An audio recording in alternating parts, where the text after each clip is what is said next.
અમદાવાદમાં ગુંડાઓએ જાહેરમાં માર માર્યો, પોલીસે રસ્તા વચ્ચે લાકડીઓ વડે માર માર્યો। ભાવસાર ગેંગના ગુંડાઓએ શેરીઓમાં હંગામો મચાવ્યો હતો અને અમદાવાદમાં કાયદો અને વ્યવસ્થાનો ભંગ કરીને મુસાફરો પર લાકડીઓ અને તલવારો વડે હુમલો કર્યો હતો।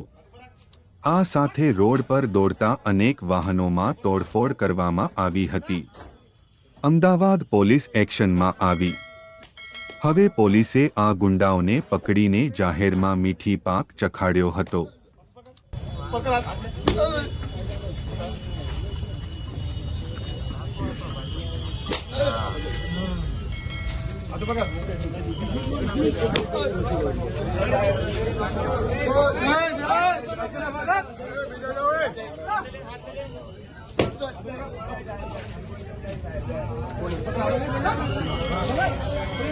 જય જય